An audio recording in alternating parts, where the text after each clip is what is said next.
Welcome, everybody. This is Denny with Why Is This True? And we're going to do a round table today with a bunch of healers who participated in Eric Raines's retreat in McLeod back in August of 2016.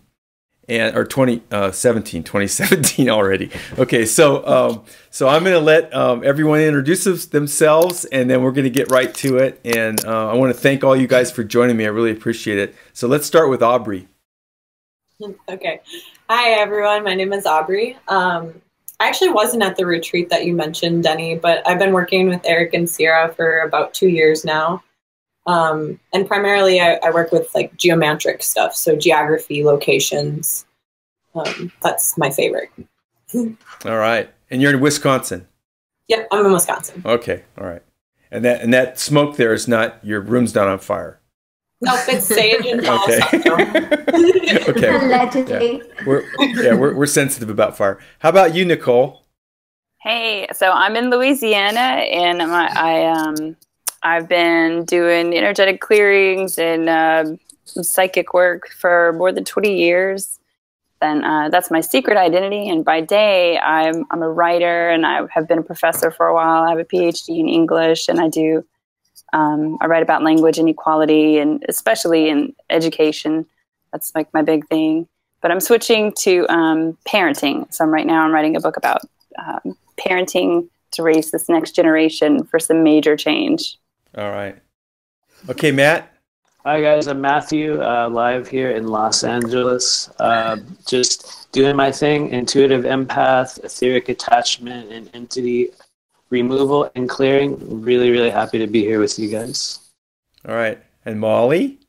Hey, I'm Molly. I'm from Bristol in the UK. I attended the course with you guys. I'm also an energy intuitive and a Kung Fu teacher. And I've been doing this work on my path for nearly 14 years. So.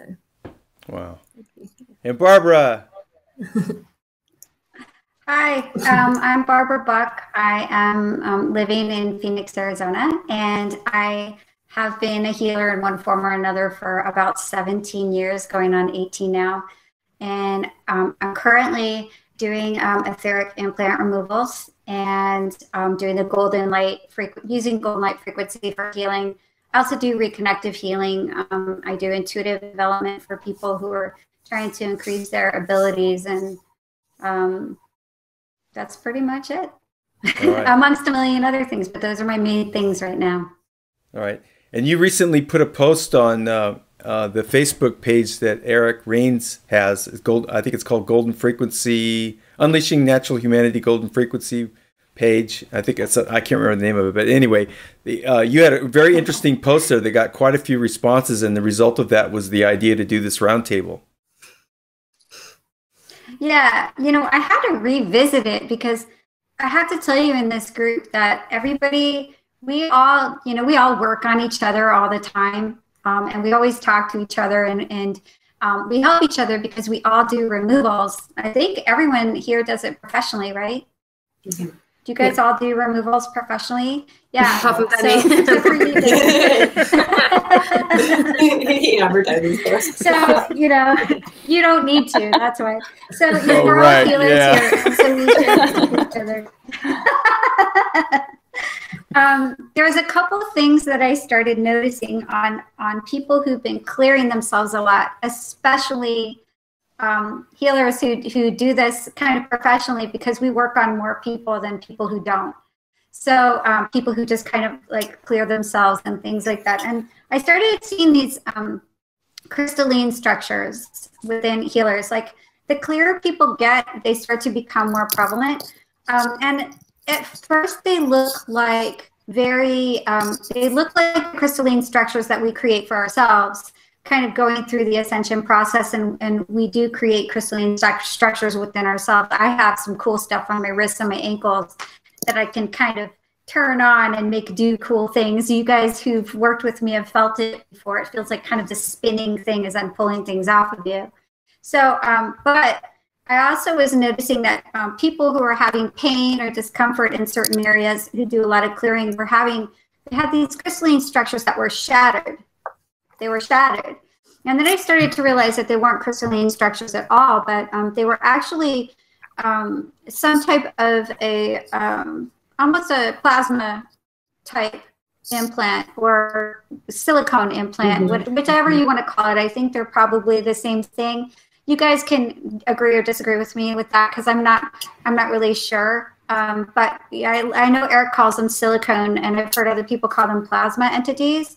But they also, I've been seeing a ton of these entities in almost every healer that I've been working with in the last month. I've been seeing the clear kind of worm-like entities inside, as well as seeing them attached to large entities externally that are connected to the healer on some level. They're totally, completely, you can't see them at all until you start slamming gold light at them. And once you start slamming gold light at them, then you can start to kind of see a shape and see what's going on. And, you know, they're up to no good. So that's what the post was about. And seeing these kind of shattered body, it's almost like a physical structure within a person, but because they do so much clearing work or the frequency is high, it kind of breaks. And I don't know if any of you have seen that, but that's what started the conversation anyway, and then it just went from there. Do you have anything tagged that we could look at? I could read it. I found it on my fake phone here. Barbara tags things she finds energetically sometimes, and we can go and look at it. Oh. Crap, you just outed me. Now they'll know. My secret weapon's just been outed. Yeah, sometimes I tag stuff. So when we're working on things, I can tag it like with my own little signature, and then other healers can go in, they can look at it. It's kind of a weird thing that we do together. That's how we work together. And we can go after really large pieces of the construct. So we do that. But I'm sorry, Denny, what were you saying? No, I thought she was talking about something else, because I found the post that you actually wrote up where you described what you were just talking about. You want to read it? If it's helpful, I will. It might be a little bit repetitive, but you did.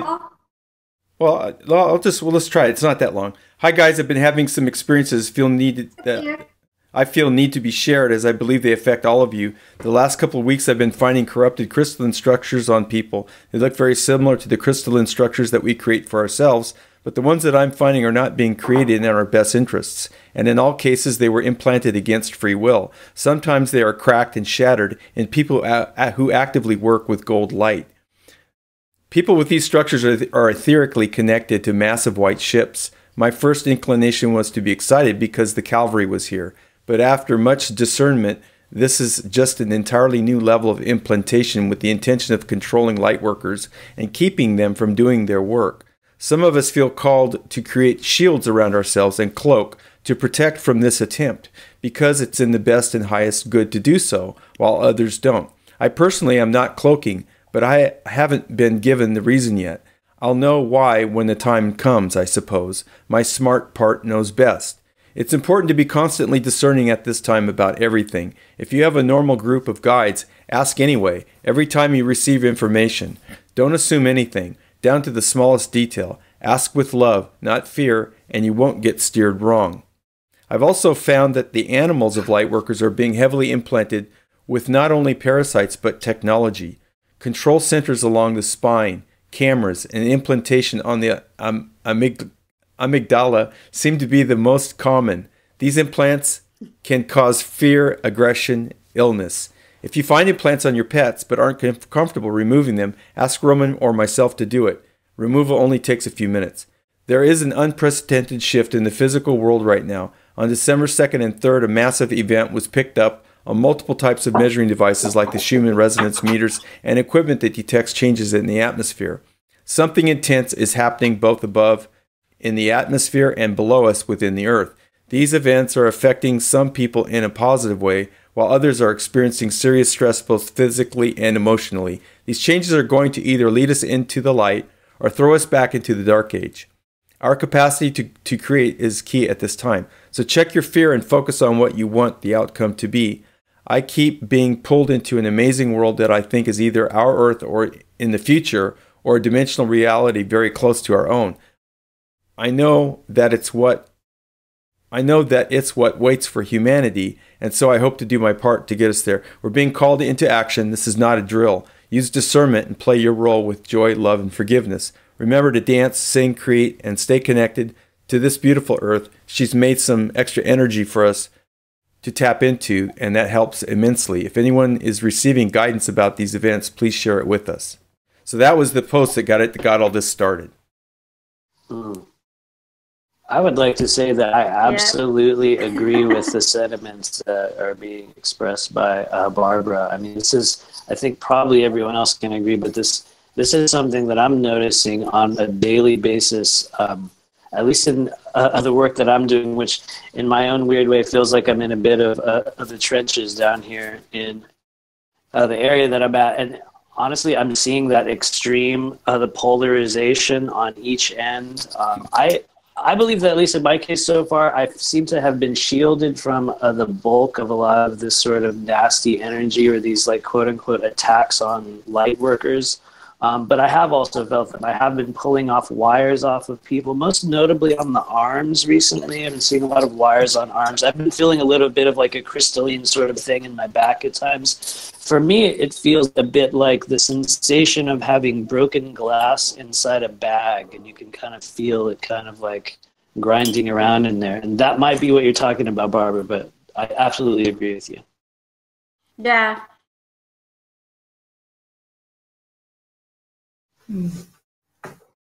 Well, so Molly, do you want to share kind of what you? Molly, do you want to share your thing or no?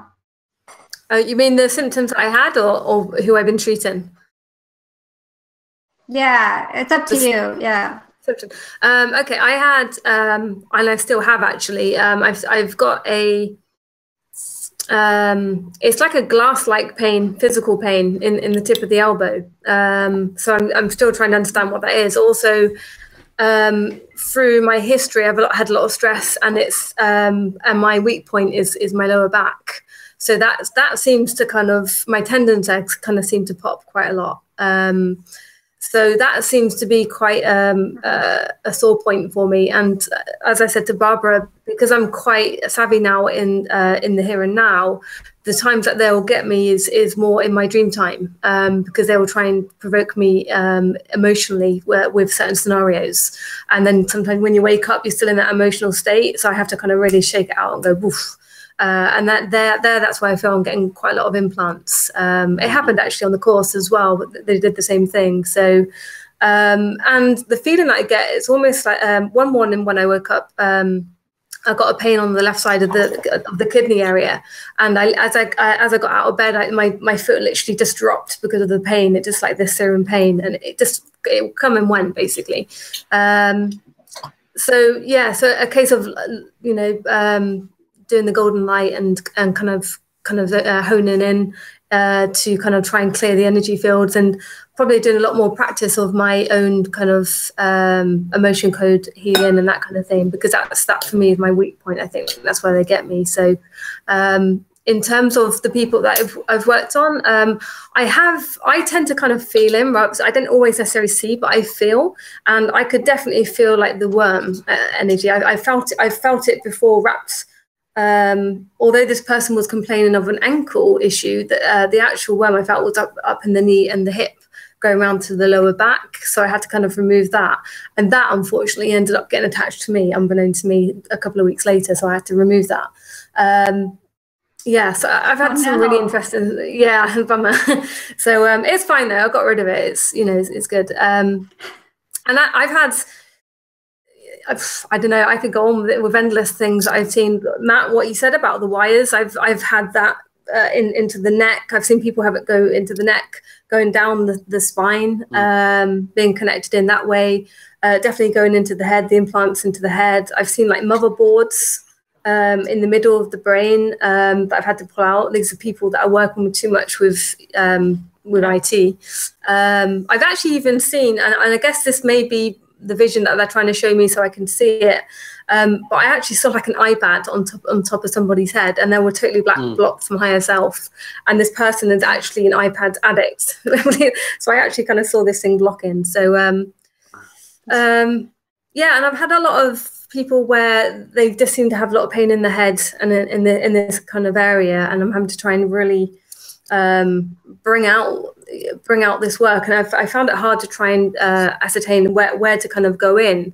So what I've been doing is I've been creating like if you're thinking like a cage that you put in water in the ocean and you're going into fish. So I actually create like a golden cage and actually just raise it up. Shark cage? Yeah, like a shark cage, yeah. And as I raise it up above the head, it's like all the entities, all these things are flipping around. And it's like, right, good, out, and then off to source it goes. So it's like a really good technique I'd recommend if you guys get stuck, if you can't quite grab, if that makes sense for you guys, if you can't quite kind of do this. So yeah, so that's my experiences so far. Many more, but I mean, obviously, you know, share away. So what do you guys think this is?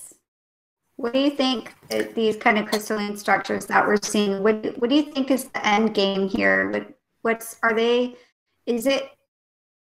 I believe that it's definitely an attempt to control, but how far are they attempting to go right now? Like, what do you guys think about all this? I think it's been continuous, you know. I think it's, you know, this thing's thousands of years old, and unless if you don't know about this stuff, then you know I think a lot of people go and accept that they feel in a certain way and they can't do anything about it until they actually choose the healing path. And I personally didn't think it would be possible to feel as clear as what as clear as what I can feel until I started doing the emotional code clearing. And I think that really comes from the energetic debris that's produced from having these implants in the first place. So it's like not only do we need to remove the implants and the entities, but there's a whole massive cleanup process. And that's where the negative emotions, the cellular memory implants, the cellular memory clearance is really important. Otherwise, trauma. Otherwise it comes back and then you get reimplanted again. So I don't think it's anything new. And as we know, the powers that be are kind of pushing the boat as much as they can. So I guess it's going to get worse because of the time period of where we are. So it's my personal experience anyway. Go ahead, Nichole. Barbara, I can find the ships when I was referring mostly. I'm sorry. Oh, I was telling you I can find the ships when I connect in to you, and I see the cracked glass that you talk about, but I haven't like found a person that I can feel it out in yet. Mm-hmm. The ships feel to me, I see what you mean about the white, but it's like a cloudy day white, almost like it's a very, very light gray. And for some reason I got the picture of white moths, and to me it seems like it's a civilization that is not super bad or super good, but just it's just like getting in on something they need there that's going to benefit them, that's not really beneficial for us. And so, and I even got the energy of like how moths will eat our clothes and stuff like that, even though they don't really have it out for us. And I get a small picture of an entity. But you were asking, what do you think the end game would be? So I was tuning into that, but I can't actually find it in a person to feel it out. But does that resonate? Yeah, it's important that stays hidden. Yeah. Do you mind if I share a few things that I've been writing down? No, please do. Yeah. Okay. So I've had a lot of these ships actually attach onto me and like follow me around, and like just like what Beth has worked with them and I a lot. Like I think within the past, when I was in Peru, so at least a year ago. And usually they're just like observation decks is what they call them, or what she calls them. And so Nichole, I was really resonant with your like moth like energy that you're putting out. And I just kind of got like this image of all these moths like flying around a light, like unable to stay away from it, but it's not like real light, like it's artificial light. So I think they're attracted to like, because what I'm seeing is these like crystalline structures, they distort the light. So it's like still light, but it's artificial light. And so all these moths are kind of like gravitated towards that. So they don't really, it's just like they're pulled towards it. And I feel like the purpose is to create something new. So to go back into those like fractured crystalline structures and like what Molly was saying about clearing out the cellular memory and like letting go of some of that trauma and like moving past some of the stuff that doesn't serve you. But we can't be doing that with our old systems. And like, as the old paradigm is crumbling, we can't be trying to like grasp onto that. It needs to be like something new. So whatever that looks like, whatever that reconnection looks like, because they're thriving off of the separation, and the fragmentation of the crystalline structure distorts your frequency just slightly, like a few hertz, like off. And so you're kind of looking through reality, but it's just like a little bit off. So like, it's really easy for, you know, like if you're stressed out or you have a lot of people that you're coming to you for removals, or, you know, whatever is going on in your life. Like if you just get caught up for a little bit, like they can kind of like slip the fractures in there, and then you're just like, maybe something's off, maybe something's not off. But it doesn't want you to recognize it as part of the whole. Like the parasitic construct doesn't, like, even though it is part of the whole, it doesn't want you to recognize it as part of the whole because it thinks it's not part of the whole. So like, that's the thing that has to be moved past in all aspects, I think, is just recognizing how does it fit into part of the whole, and like, you know, bringing it into the light is like merging it back into like all the colors that it really is, you know, that it forgot it was. I don't know if that makes sense. There's a lot of like metaphors. Are the moths drawn to the fairy energy or something like that? That might be. I don't know, that girl that sorry, I just really like shocked you, Nichole. There's a girl that was in contact with me for energy work recently, and she was connected into these ships. So what they do is they kind of like broadcast regionally, like over geographic locations. And they also connect into like old sacred sites that have been like desecrated or taken advantage of or distorted.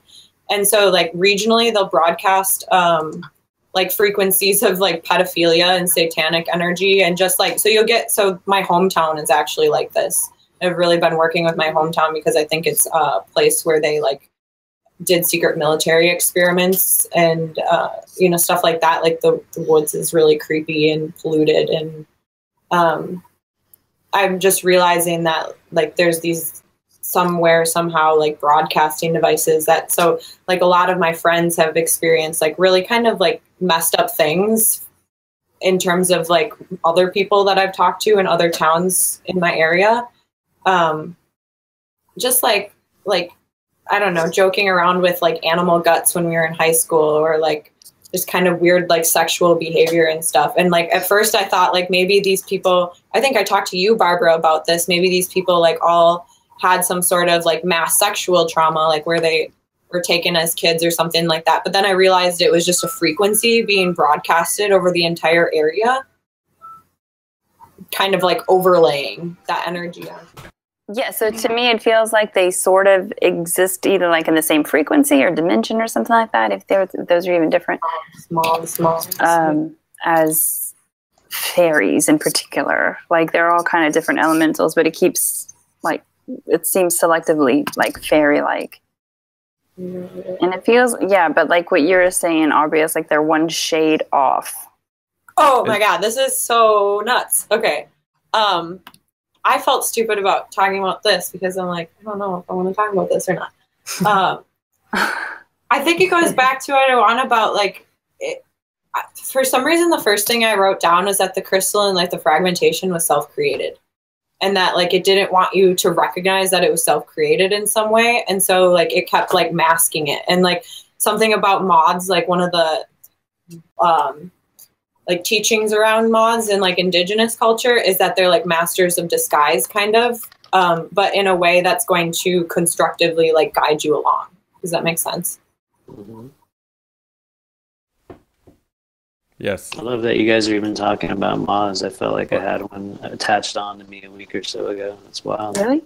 Mm-hmm. Yeah, like one of those big moths. It was a little bit gray, like you're talking about too. I actually thought it was in my head. So. To me, there's a lot of, since I started doing this, I've seen a lot of ships and things like that attached to people, but to me, this is like kind of new for me to see these plasma type looking ships. They're very different to me than the ones that I've been seeing. They're not, I see ships where that people are attached to that, you know, can generate dreams and all that good kind of stuff. But these are different. Like they are, I'm not resonating with the moth thing because I don't know what you guys were talking about before. So I'm probably not the best person to ask. My like main reason for kind of wanting to do this was to try to understand, to get a step ahead, because I feel like all we do is we play defense all day long. We're always playing defense. We're always kind of cleaning up messes as opposed to becoming more offensive, meaning understanding a little bit more about why this new tech comes up. And I don't really even think that it's new tech. I think that everything's been pre-planned, if that makes sense. It's almost like when we have a shift in what we decide to do and we make a choice that's not in their program or whatever, it totally messes them up. So it's like these plasma entities that I'm seeing, and I was reading Corey Good's stuff and also Cobra stuff on it.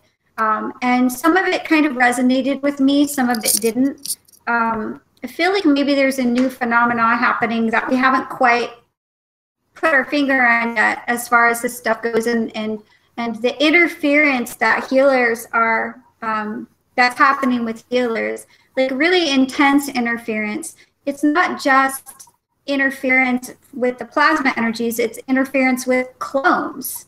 It's interference with, you know, these people who are coming into our space that are actively like trying to kind of, and they're not even conscious of it. They're actively getting you so busy with their drama that you can't do anything else. You guys have all been there, you know, they're like spin doctors, and it's insane. It's insane. It's like they'll come in and they'll be like, oh, I'm such a mess, but I'm doing great. I'm such a mess, but I'm doing great. I mean, they're psychotic and they're normal people. It's really bizarre. So there's a lot of, and you take all the attachments off and it doesn't seem to make a difference. It's bizarre. And so there's just a lot of stuff going on. I'm not reading anything about, I'm not seeing anything happening. You know, I'm not seeing any information on the internet. So it's kind of like trying to sort that out is what my end game is right now, because I don't understand a lot of it, and all the research that I'm doing isn't really helping a lot. So can you explain to me again really quick, Nichole, because I could only hear part of it, about the moths, what you were referring to? Yeah, I was trying to find the crystal thing that you were talking about, the shattered glass. I could see it, but I couldn't see it in any people. Mm-hmm. And then you had mentioned the white ships. Mm-hmm. I found those, and I found the core. I could trace that out and find them. And they were, I saw what you meant about how they were white, but they looked like they weren't real white. They looked like they were pale, pale, pale gray. And then I started getting like a strong moth energy about it. And it seemed like almost neutral, but the word opportunistic came to me. And then Aubrey was talking about how Beth Ann had found white ships connected to her, and it was moth-like energy. So I was wondering if I was getting the right connection through you. I've got two different connections going now, and I think they go hand in hand. The moth is the opportunistic like entity, like being, that is like feeding off of what the plasma ships and entities are doing, which is like more tied to what I was mentioning about the geographic vibration. So they're going in and trying to distort like the geographic vibration and like environment. Like they're looking for like external ways in, especially around normal people. So like, again, I'm getting set off by a lot of like close relationships and just like normal interactions with people. And then like the second message that I got was a lot of people that are coming to us are in such a desperate place that they are failing to recognize that they need to do the work too. A lot of them are just, they want us to do it. They don't necessarily, like even if they're saying they might want to be taught or something like that, there's not always that extreme motivation to make it a daily practice. And that I struggled with that when I was like first getting into it too, because like it's pretty freaking scary sometimes to look at yourself and be like, dang, I'm a powerful being. You know what I mean? Like to sit down and recognize that you're like whole and you have this like journey and like unlimited source of like empowerment. A lot of people aren't quite ready to look at that or admit it yet, because we live in such a society that separates us from that and that tells us that we're not part of that. So I think it's easy for these plasma beings to go in there and mess our frequency up, you know, just a couple hertz. And so we're looking through a stained glass window, essentially. I think. Sorry, Denny, go on. Well, after you're done, Molly, I just wanted to say there was a follow-up that I could read that involved this clone and occupying healers' time with drama and people in incessant and repeated need of help. So if that's something you guys are interested in, I could give a background and read that. But go ahead, Molly. I think it highlights the point of how important it is when we're treating people to have some sort of protocol, because if we're all versed in the extremes of seeing the other side, or really know what's going on, if there are people who don't have a clue, you have to kind of step them up, little by little, and they may not even be ready to hear that they've got implants. It may just be something that mind blows them. This is why I think in terms of the work that I do, I do muscle testing. I don't go straight in to look for implants and entities.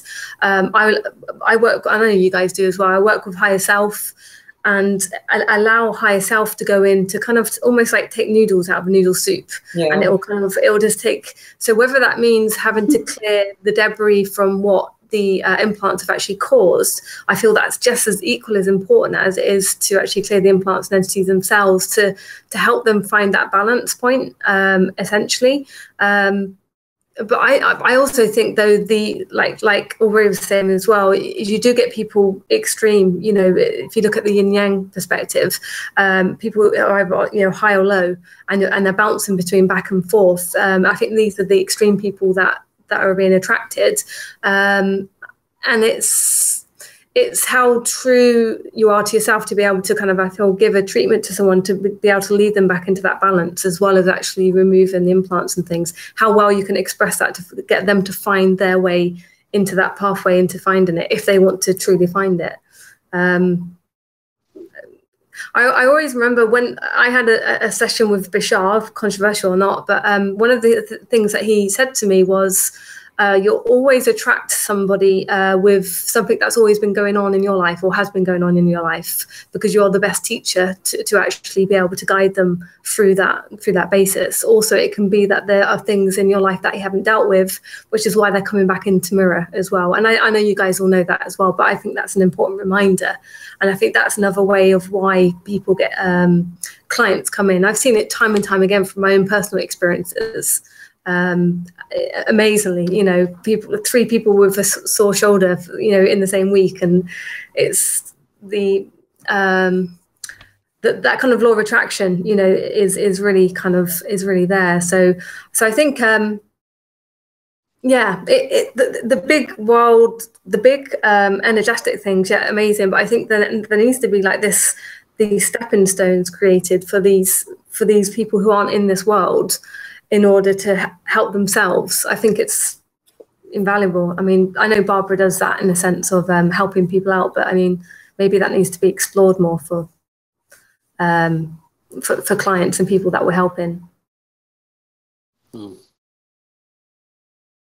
Well, I got this transcript from a channeling, and you guys know I would do a lot of work with Carl Mollison, and so Nichole broached the subject via email with Carl. He did a channeling on it, and then did a transcript and sent that back to Nichole and I thought it was very instructive. There were some surprises in here for me.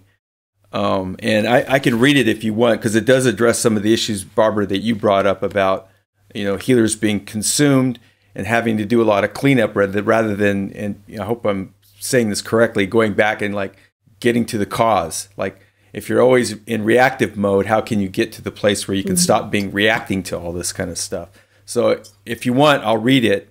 It might be helpful for I think this might be kind of repeat for a lot of you, but maybe very helpful for the viewers just to see this, because it was a bit of a revelation for me. Sure. Okay. So the question was, can you help us understand what the healer Nichole Stanford found in her client? And then this is the answer. You saw intuitively from the description of her assessment that this person appeared to lack a soul, that she was likely a human clone that was produced by the alien gray technology, and this, in fact, is the case. She is not a human being. She is artificial intelligence, crafted from a combination of alien gray engineering with the human overlay of appearance and various personality characteristics and emotions. These are kind of like programmed routines that are sequenced to create a kind of dialogue with healers to engage them and enlist their sympathy and encourage a deep involvement. The purpose is subterfuge, to have an opening of their defenses to engage with this clone and thereby make themselves vulnerable to penetration by manipulating energies both of dark spirits as well as subconscious mind control manipulation. The cleverness of this is apparent when you consider that it only takes one set of starting conditions and information profile to create many thousands of duplications that could be sent forth to engage with people in many locations for the same purpose. This is yet another Trojan horse operation. It is done on a personal level with one human at a time. But they are humans carefully chosen who are believed to be a threat of some kind, potentially, because of their spiritual reach and their effectiveness as healers. The extraterrestrial alliance wants to disempower all such helpers and further undermine humanity in the process. This is the purpose of the program. And then the next question was, is she a cloned human hybrid acting as a troll, cruising the healer community to engage with them on the behalf of the extraterrestrial alliance, and are there other clones like her out there? Answer: this is very true and very much the case. She is an artificial construct and not a true human being. She is a simulation, a form of artificial intelligence that can be downloaded with many operating instructions to create a personality and have a number of types of agendas and routines to engage with healers in particular and intrigue them and stir up their emotions in a desire to help. But once the healer embraces them and agrees to help them, that handshake, so to speak, will become their undoing, because now they have let the interlopers into their inner sanctum, and their grip will tighten and draw the healer into closer and closer dialogue that will allow a penetration into the mind of the healer with manipulating energy that will be quite destructive, and in the end will result in a surrender, and the healer will become powerless.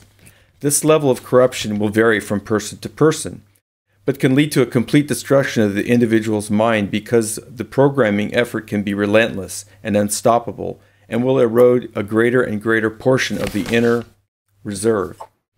At some point, a healer or helper of any kind will become overwhelmed by the demands placed upon them.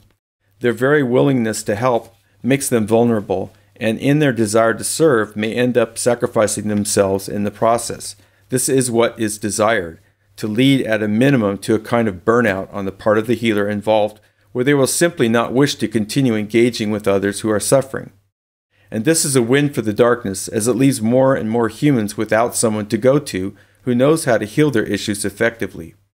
Expending their energies on a phony client who presents with endless need and whose level of complexity being programmed is a challenge, and it will test them to the limit and beyond as it is hoped.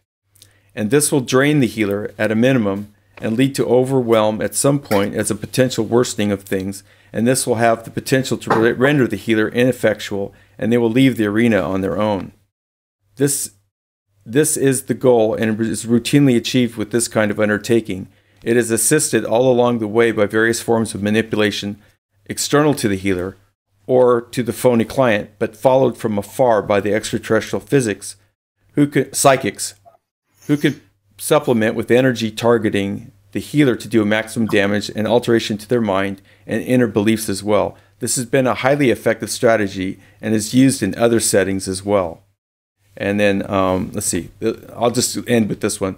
What is the extraterrestrial agenda here, which might address the issue of the end game that was asked earlier? The answer: the extraterrestrial agenda is to neutralize as many independent, true, and accurate and effective healers as possible, to remove this resource so it is unavailable to humanity for all practical purposes. Essentially, they are overwhelming the caregivers with false work to do, to occupy their time and energy and efforts and divert it and act as kind of an energy sponge to take away their capability by soaking it up on a false errand. I thought that was pretty interesting. I think it's really interesting, this whole concept, because it seems to me like they've kind of really made a directional attack on healers, and that would explain why. And I find it fascinating because I think that there's more than a few of us that are having the experience of having some random client coming in saying, help me, help me, help me. I just had it happen like about 3 weeks ago. It was the same situation. She booked an implant removal, and then she wouldn't allow me to do the removal when she was talking to me. She wanted me to do a psychic reading, which I don't do psychic readings outside the confines of the healing. I just don't. I think it's a waste of time.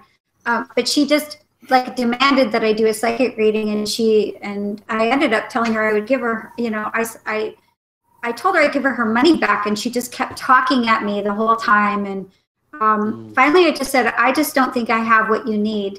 And I sent her off. But I felt uncomfortable the entire time. And I think, Nichole, that's probably what happened with you, is there's a discomfort there where you kind of know something's not right.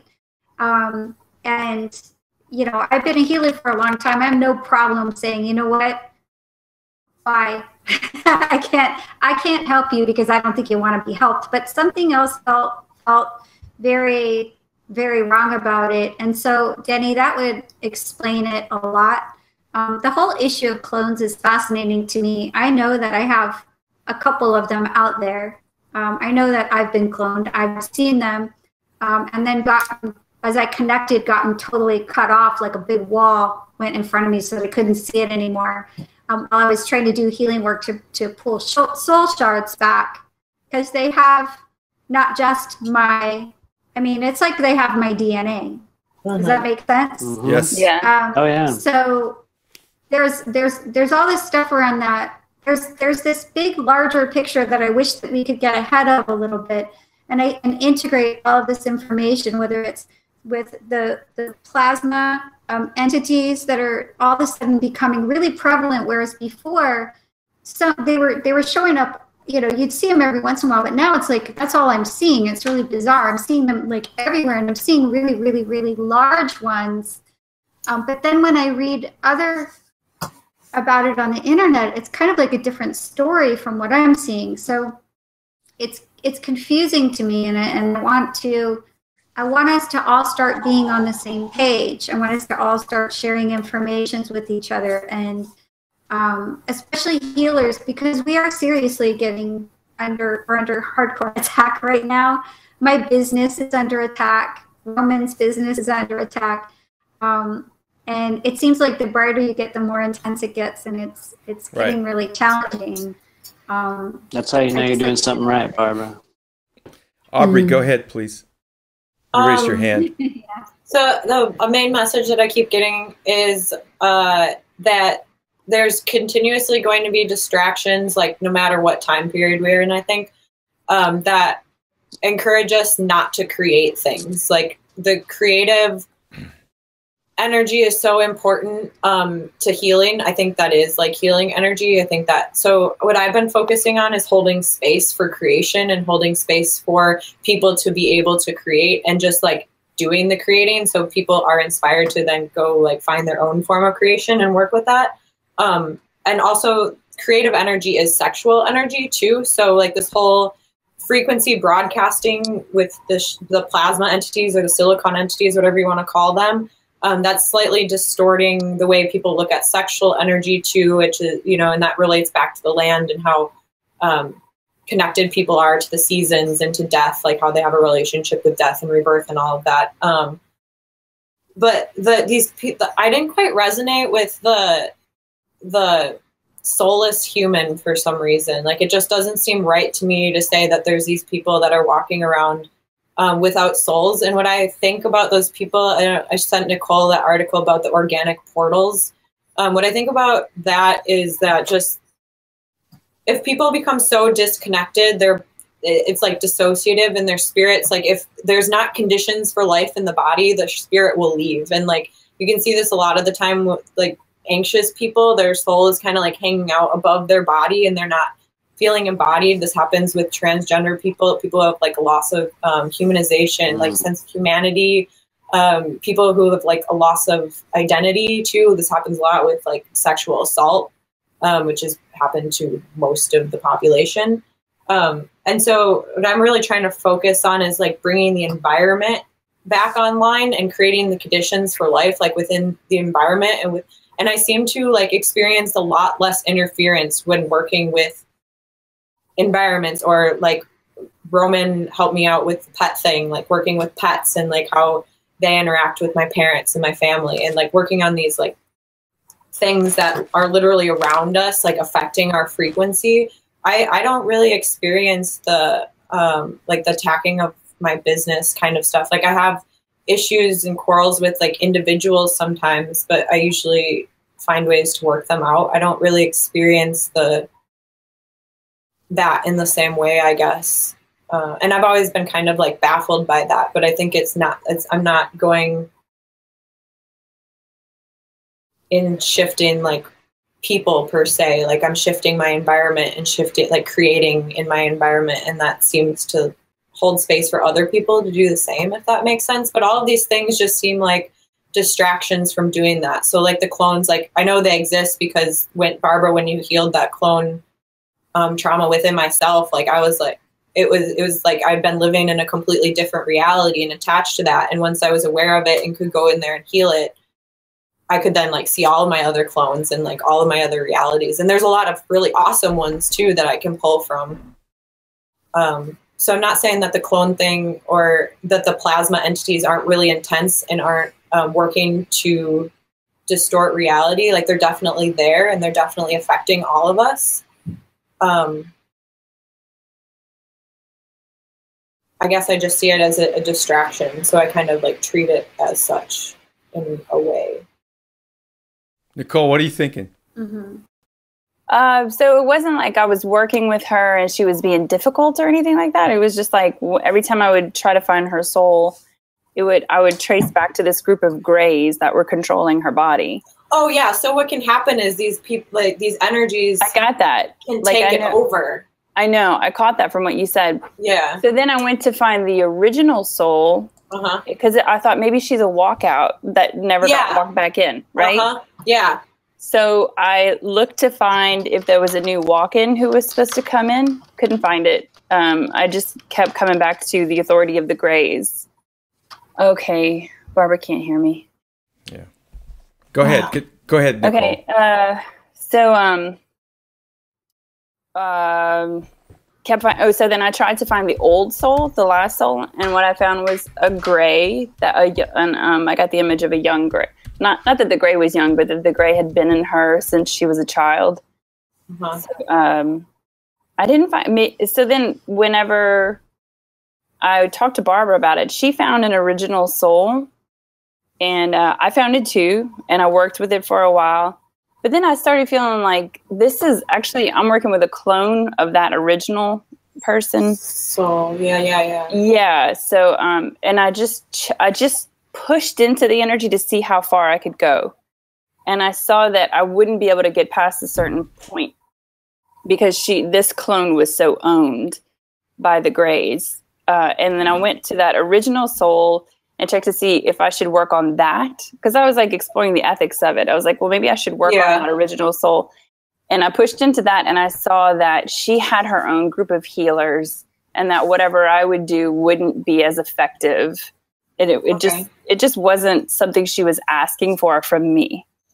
So I thought, what is my obligation, or, what do I feel is like what I would want to do in love in this moment? And I thought, if I found a patch of grass that was suffering in some way, I would try to relieve its suffering. So when I tuned into the energy of this person, I was like, I felt a lot of physical trauma in her body. Yeah. So I could get into the programming, but every time I got into it, I felt a lot of retaliatory energy from the grays. Mm-hmm. So I was like, well, I don't really want to bring that. I don't want to get into that right now. Right. And I thought it would be better to just observe for longer before I decide to make any moves on that.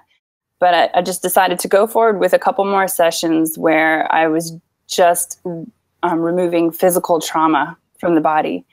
And the body was so grateful and so relieved. And I could feel this divine love and stuff as I worked with it, because it was like organic matter, which was so hard for me to understand, because to me, I always thought the body was just the densest part of the soul. So I was like, it has a soul, right? No.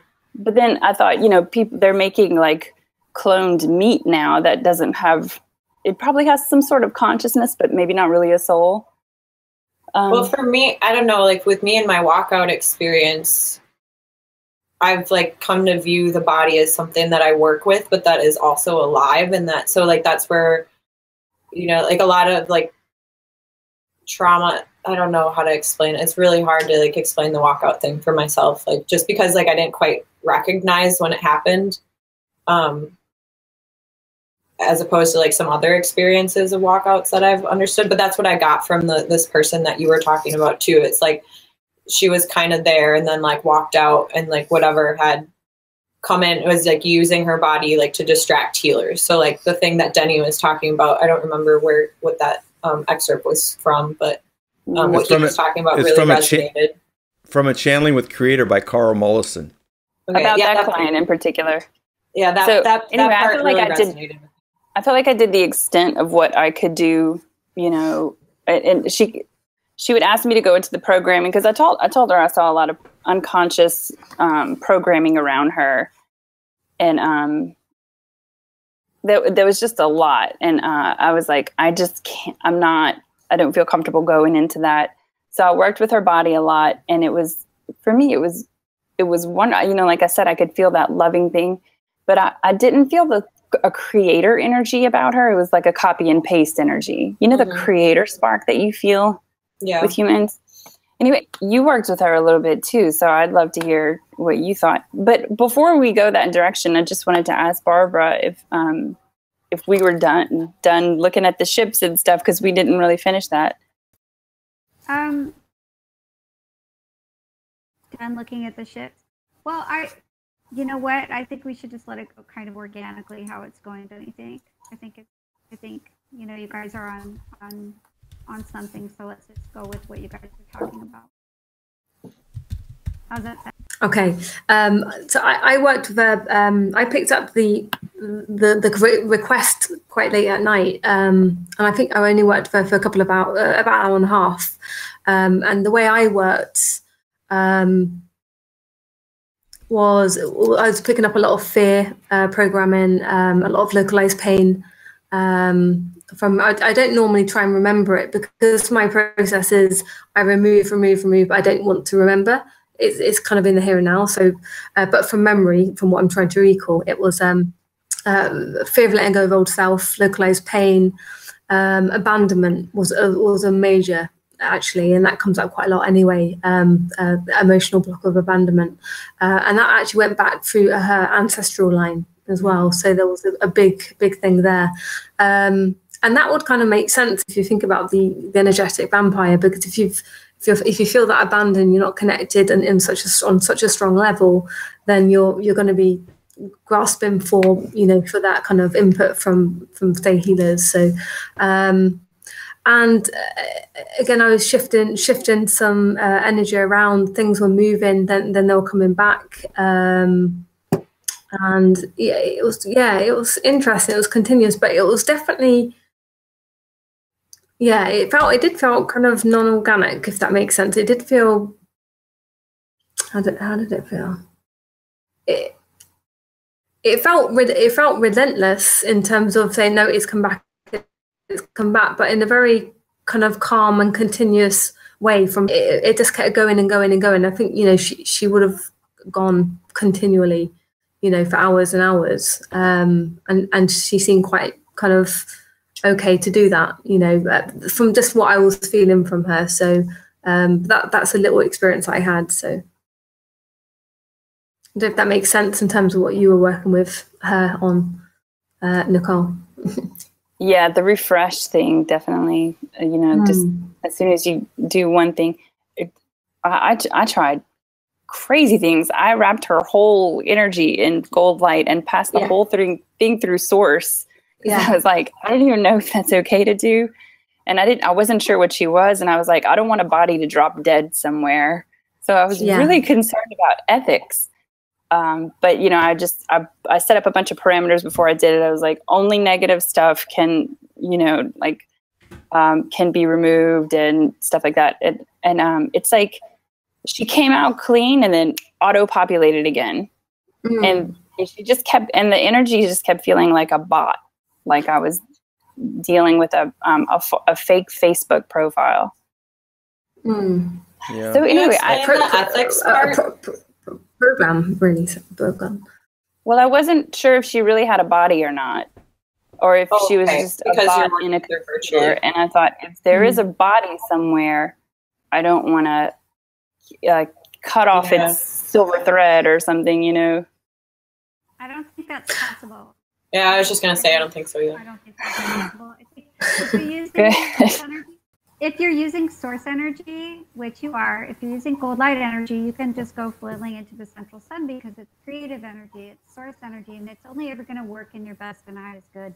It's only going to ever work in the best and highest good for your client. So it's not something that you need to be anxious about.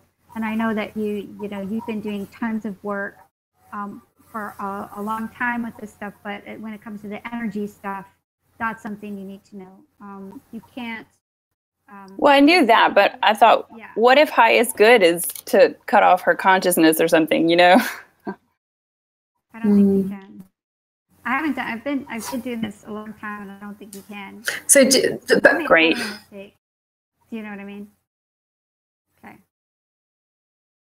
So do you think it might be sorry, Barbara. Do you think it might be possible that she was particularly programmed in order to come in, like you were saying, like we were saying before, to actually kind of just wear down healers. It's like that. If she's programmed to do that, then there's not going to be a recovery potentially, because that's her programmed belief. Even in her subconscious. Would that make sense? It's going to extremes, but then again, we are in extreme times, aren't we? When we know what we know. That makes sense to me. Like I've really had to learn to let go of the outcome of all of my clients, like regardless, like even good outcomes, like just holding space for. Well, there's the ethics of dealing with a human and a clone. You're talking about a soulless being versus a human. So that's kind of a harsh, distinction. We're culturally not, prepared to actually deal with that, innately. So it takes some creativity, and it makes a lot of sense that you'd be drawn to that question, Nichole, in dealing with this, because it is an ethical question. First and foremost, it's an ethical question, because only after the ethical question's answered can you know what's the next best thing to do. And so as a healer, you're responsible not only to your client but to yourself and to your ability to heal humans. Right. So it's I really kind of a harsh. What you did at the body. Like I just like that you focused on the body. Like after you recognized that like perhaps that soul wouldn't come back, the original soul, and that had been like infiltrated and manipulated in such a way. Like I really, really appreciate that you took time with the body and to care for the body and let it know, because that it doesn't understand what happened to it. Just much like a walkout or a walk-in experience is really hard to comprehend. Like that happens on a cellular level. Like the body doesn't understand the switch, and like a lot of walk-ins and walkouts will take a long time braiding in and braiding out, and perhaps like will spend their entire life doing that. And if it's just like ripped out right away, or like something is you're forcing something in it, like that's really traumatic for the body. So like I think there's a lesson with working with physical bodies. Even like my boss, for example, like he has a pretty masculine approach to his energy work, and then like I come in and soften it out, because like I know that there's this really gentle component that you have to use with the body. Just the physical body has nothing to do with the spirit. But that's an interesting thing, isn't it? Because if it's a program, then the program will keep programming the cellular memory, right? And so it's almost like nothing unless you can get in and identify specifically. Sorry. Yeah, as I removed the physical trauma, it seemed to remove attachment points for the programming. So it's been really clever and astute with identifying the exact program wherever it may be. And I'm sure they've not made it easy to find. So I guess that's a route in. It's literally trying to make the body forget that it's part of life. Like that's, like I'm seeing the constant reprogramming, because the body is like keeps stretching towards the light, and like the constant reprogram, like, no, you're not, no, you're not, no, you're not. Yeah, exactly. It's just like, so it'll go around in circles. Like, Yeah. That's. I'm answering these questions, but I also want to add, that I have this experience, so I'm equipped to answer questions, but I'm constantly searching myself and still like triangulating with other people, to find out what's happening. And I'm always keeping the door open that I could have read it wrong. It could be an overlay. And the ethics for me includes like, I want to be loving, not just because this is a clone and has a body, but also because this might be a human and I'm reading it wrong and I don't want to harm her, or leave someone behind. So I'm leaving the door open for learning from the situation. That's where the balance comes in, doesn't it? In terms of making sure that you don't wear yourself out. At the end of the day, you have to look after number one first. That's where the balance point has to be. That's where that's your discretion and discernment, isn't it? At the end of the day, so, So I cut off contact with her and I told her, I'll let you know if something happens, if there's some sort of shift where it becomes possible for me to work on you more, and it's gonna, and I get the okay that it's gonna make a shift and it's gonna make an impact. But at this point, I've hit a wall. It could be instead of an approach of going through the removal process, it could be more psychological analysis, because it could be a kind of way in on a psychological level to find out where her belief system is. Because remember, she went through numerous healers and was coming up with the same issue. So if there is a human part to that, then she has to have a deep belief somewhere that's stopping her from attaching to her own light, in a sense. So that I think that will be like a case of a chat and a conversation to try and get more of her story and more of her background, and instead of going in intuitively, but actually hearing back from her to intuit that, in order to kind of maybe get her to self-identify. She thinks she had a completely normal life. She doesn't have memories. Oh, okay. Yeah. Right. Okay. That makes it even more difficult. And then again, this goes back to like, are you able to? Sorry, Denny. Go ahead, dude. Denny. Yeah. Sorry, Denny. Well, this goes back to like there's a sequence of questions that needs to be answered before you know what the next thing to do. So if you haven't been able to answer the question whether you're dealing with a human or a clone, then jumping to the next question could be very unproductive, even for you or for them. So, I mean, to me, that seems like to be, work on that until you get a satisfactory answer. Then you know what the next thing to do, both from the, satisfying the ethical concerns as well as the concerns for your own preservation and the ultimate help that you could give to this being, whatever it is. So, I mean, that's just kind of like, there's a high, for me, it's a hierarchy of concerns, so to speak. It's the order of the way to go. for me, it felt very resonant to me, very clear that she was a clone. But it was just hard to sort through everything. And, you know, Barbara showed me that other soul. So, and it was there, it's there, you know, so that was just hard for me to figure out. And I'd love to hear about Barbara. Hear about that from Barbara. Well, I think we have to look at things in regards when we start talking about human physicality or any physicality for that matter, we have to remember that we are quantum particles just like everything else. So even something like a clone and has not only a physical makeup, but it has an energetic makeup as well. So that's something to take in consideration. Obviously, everything has an energetic makeup and everything is energy. So I can't separate the two on a certain level because, and like what Aubrey said, you know, there is something more than just a piece of flesh. It has to have some kind of an energy to it because that's what we all have. So it's kind of like getting into that mindset of separating the physicality from the spiritual. I always find issue with that because there is no such a thing as we're the densest part of energy of a physical body. The physical body is the densest part of as far as I know right now anyway, of a human being or of a soul. So if you create a clone, they take genetic material, correct, and they basically grow something. But in that growth process, that is going to retain your energy, whoever the clone was made out of, it's going to have that energy there. So when we're talking about ethics, it's something to think about. It's not just a piece of flesh. It's not a dead thing. It is a living thing. So how much of a piece of a person's soul is, you know, that's a really long conversation, I guess.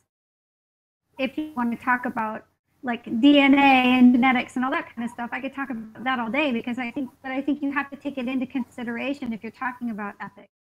So it's kind of like, I think as healers, we're just like doctors. I'm not there to judge it. I'm just there to help in the way that I can, right? So whether it's a clone or not a clone, I don't know that it really matters. If it gets to a point with anybody, human, clone, whatever, if dog, cat, I do my best and I share what I have. And if it doesn't work, it doesn't work. There's nothing else that I can do about it. I have to just hold space. And to be really honest with you, I've worked with lots of people who I know that they're retaining an illness. I know that they're doing something that, and it has nothing to do with me because they're doing it for a reason. I'll give you an example. Mm-hmm. Eric worked with me the first time, and I was having some really bad physical issues, and I had had those issues for a while. And when I went to him, he was working with me, and all of a sudden he went, oh my gosh, you brought me this piece of something that I've been looking for the last 2 years, and you just brought it to me. It's attached to you, and now I can see it. Thank you so much. Okay, I was really sick because I was holding on to a piece of the construct that he needed to look at. And as soon as he saw it, I wasn't sick anymore. Does that make sense? Mm-hmm. So like, I can't judge from a healer's perspective. If somebody doesn't heal, it's not my fault. My responsibility as a healer is to do what I do, which is share the energy with the person, or to remove the implants or whatever it is that I'm doing. And then it's up to the person because they're ultimately responsible for their own healing. I'm going to do what I can to help them, but it comes to a certain point of where I can do my best, but I'm not responsible for it. Does that make sense? Yeah. Yeah, that's what I did. You can't be responsible for somebody else's stuff. You can't story be narrative for fixing, because you know what? It's not you doing it anyway. Healer is totally the wrong word. We're not healers. Facilitator. You know, because I can't heal anybody. Nobody can. Right. They can only do what's right for them. So you can work with a clone and do what you can do and maybe help with the physical aspect of the energy that's having the issue. But I have a lot of questions about that. I have a lot of questions about clones in general. You know, what are they?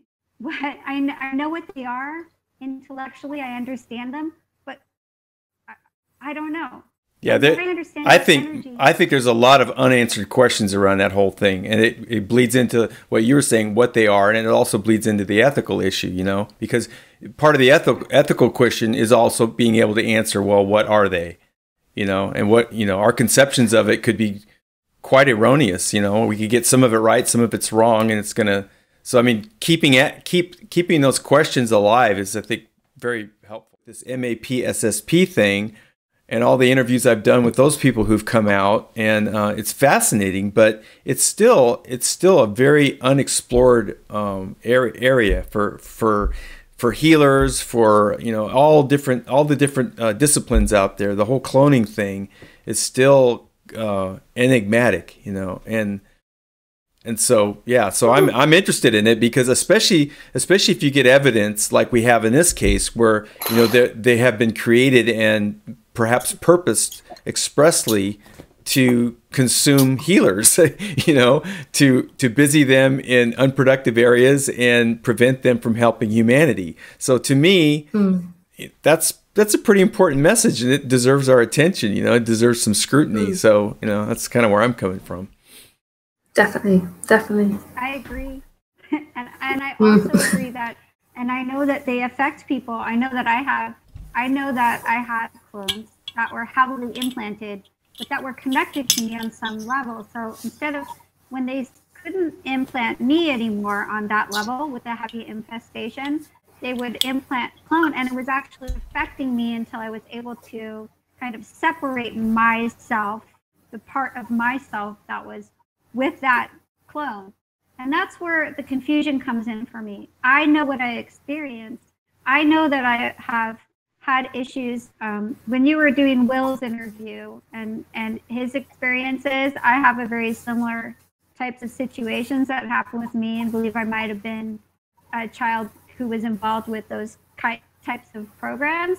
And I believe that they've been kind of keeping this, you know, my DNA basically, and using it. I had a number of different clones, and for some of them were being used specifically to cause me physical harm, and it worked really well. Yeah. You know, and you have good ones. That's something we also need to be dealing with. Huh? Do you have like positively aligned ones? Like I have some positively aligned clones. Do you have any of those going on? Not that I have seen, because my higher self only brings into my view what I need to address, in the moment. Does that make sense? Yeah, that makes sense. I haven't actively gone and looked at it. I haven't actively gone and looked at it on a different level. I mean, I have a lot of other me's that work with me that are much farther evolved than I am, that I work with regularly. But as far as like that stuff is going on, I haven't even really sat down and looked at it, because to be honest with you, it's so overwhelming, all of the memories and experiences that I've been having in the last 6 months. But, you know, I'm glad you brought that up, Aubrey, because that's a good thing for me to look at. So, I have a question. I just didn't think of it. Go ahead, Nichole. Okay, so I'm going to go to Nichole, then Molly, and then we're going to wrap it up. Okay. Aubrey, your positively aligned clones, are they literally from your DNA material that somebody somewhere turned into a full-fledged human? So that's one question I have. Or is it just other selves? Because I have other selves, but all the clones I found were being used for negative purposes. So I went through and I found all my clones a while back, and I found that the energy of my the DNA material that had been used, it had the resonance of a seed instead of organic matter that becomes fertilizer that recycles into dirt again. So I changed the energy of it from seed to fertilizer, and caused it to disintegrate. And I also caused all the computers that were sustaining the life artificially to crash. And every time I go and check on them, they have crashed. And another thing I wanted to mention is when I was tapping into the clone stuff, I saw that not only is our DNA being cloned, but if you have email accounts, Twitter accounts, whatever, any kind of social media that you've opened and then you just kind of let it go, you leave it alone, or you had a credit card account and you let it go, maybe it's not, you don't know it's being hacked, but all these things are being saved from all over and being attached to these clones. so that they have a whole life apart from you, but it looks like you. So you know, Barbara, you might have a version of you contacting someone on the other side of the world, asking for healing, you know, and seeming completely legitimate with a social presence and everything. I only ever saw mine in a laboratory type environment. I never saw any other me's out there, but there could definitely be, that could absolutely be true. Yeah, and it might just be a bot, you know, it could just be like some kind of consciousness, you know, and not just Barbara, but all of us, you know, some consciousness or some program that's collecting all our stuff and presenting as human with like really good dialogue skills and able to keep it going. By the way, I noticed when I was working on that client who was the clone, when I would do something she wasn't expecting, her dialogue fell apart. Like it was like, you know. Telltale. Yeah. So anyway, it just reminded me actually, a client that I was working with last week. It's got me thinking about clones and parallel realities. This particular person, she basically had a fear of being closed in, essentially. So when I tuned it into her, it turns out that she had a parallel life where she was actually trapped into a tomb. So I had to go into another life to actually remove her out of the tomb and then disconnect. And then as soon as I'd done that, and she thought then about being trapped in, it instantly disappeared. So it just got me to thinking: is that a parallel life? Is that a clone? Is that it just got my brain thinking about what that may be. You know, she's got a whole lot of other things that I'm resolving for her, but or helping to facilitate in her energy movements. But that just kind of got me thinking. You know, in clone, parallel life, you know, we're multidimensional. You know, so I'm assuming, Barbara, when you talk about the clone that you saw, are you saying that you saw it through third eye sort of perspective? You know, was it on another level? It doesn't make sense. Can I answer Nicole's question in terms of my positively aligned clones? Because I think that kind of ties into the parallel reality thing. So I was kind of thinking about that too. So the way I perceive all of the clones is that they were somehow made like by my higher self or oversoul or whatever you want to call it, but like they needed to experience like different ways of making the clones, or like different they needed to have like I needed to have different experiences of like making these clones and seeing how they would turn out. And some of them didn't quite turn out and some of them did. And the ones that did, they seemed to be created with a different intention in mind. Like, and I think that's a difference between like the way the seeds are started, if that makes sense, is like the ones who are more positively aligned that I draw off of, they seem to have more of a organic like spark to them, but I'm in control of all of them, if that makes sense. Like I don't really know how to like put this into context. It's super energetic for me right now. I'm like getting a lot of visual. But the way I see it is that I created all of the clones, like all of my own clones, that like I'm taking accountability for creating them all. And I don't know what that quite means, but that is just like a message that kept coming to me, is that I created them all somehow. And I don't know how that fits into the whole entire narrative. Not your clones or like Nicole's or Barbara's clones, you know, but my own clones, like I created them. Okay. Barbara, I'd like you to wrap it up for us, and then I think we brought up a lot more questions and answers today of where there's so many pieces to this little puzzle.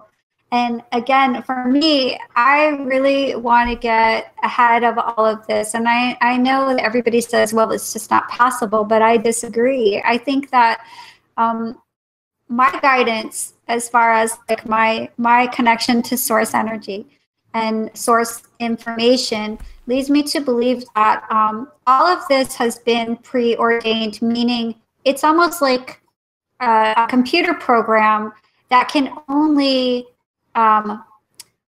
look at possibilities or probabilities, I guess, but not 100% accuracy, meaning Barbara has this program and she's more than likely to do this or this or this or this. But what if I do something really unexpected? They don't know what to do with that. So for me, I want to find what the unexpected is for humanity. What are they not expecting us to do? And then do that, because that changes the whole game. So for me, like, that's where I am right now, as far as like having these conversations with everybody and chatting about things like that, because I think that that's an absolute possibility. And once we get to that point where we start behaving in a way that's different than how we always have on every other timeline, then everything's going to shift. I really appreciate you guys doing this. I'm sorry we lost Matt, but anyway, awesome. Yeah. So but we can do this again, and we can do it with different combinations of people from the class or from out the class. And so anyway, thank you so much for doing this. And I want to thank everybody for watching. Denny. Yeah. All right. Thank you. And we'll see you later. Bye-bye. All right. Bye. Thank you. Bye, guys. Bye, guys. Bye. Bye-bye.